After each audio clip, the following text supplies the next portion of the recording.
The heart is one of the main components of the circulatory system, and its main function is to pump blood throughout the body. So we're going to go through a very basic overview of blood flow throughout the body, then we'll go through how the heart works. So we'll start at the lungs, where the blood picks up oxygen. It then flows to the heart, where it gets pumped throughout the body to the different organs and tissues.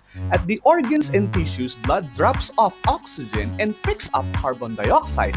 The blood then flows back to the heart, where it's pumped to the lungs, and in the lungs, carbon dioxide is dropped off and oxygen is picked up. And voila! The blood has completed its cycle, and it will continue the cycle again and again and again. Now, back to the heart. So, the heart pumps oxygen-rich or oxygenated blood to the tissues and organ, and it pumps the oxygenated blood to the lungs. Now let's take a look at the components of the heart, and I'm going to list technical terms and names of various parts of the heart on the screen, but I'm going to keep the language as basic as I can.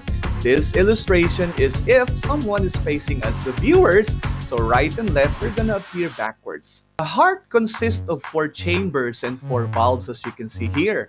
I've labeled them.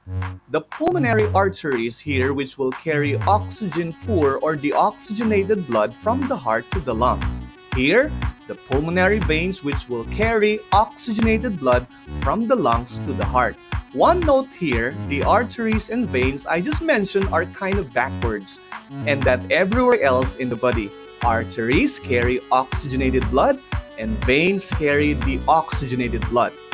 The pulmonary veins and arteries are the only exception. Next, we have the aorta, which is the largest artery in the body, and it carries oxygenated blood to the upper and lower regions of the body. And the last part of our diagram is the vena cava, which transports the oxygenated blood, which I have as the color blue from the body to the heart. So what's going to happen in these upper chambers, which I have listed 1 and 3? They're going to fill with blood. Chamber 1 is going to fill with the oxygenated blood from the body, and chamber 3 is going to fill with oxygenated blood coming from the lungs. As this is happening, valves A and D starts to open, and blood starts to flow into chambers 2 and 4. Next, the muscles of chambers 1 and 3 are going to contract at the same time, forcing any remaining blood into chambers 2 and 4. Then, the muscles of chambers 2 and 4 start to contract, and this increases the pressure on the blood in the chambers. This increased pressure closes valves A and D.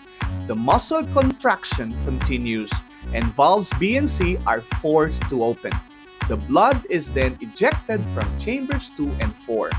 The blood from chamber 2 flows through the valve B into the pulmonary arteries and eventually to the lungs. The blood from chamber 4 flows through the valve C into the aorta, which then sends blood to the organs and tissues, and this cycle continues. So, there you have it, the basic on the components of the heart and how it functions. Thank you so much and enjoy the rest of the day. Once again, this is Mr. DOND AA.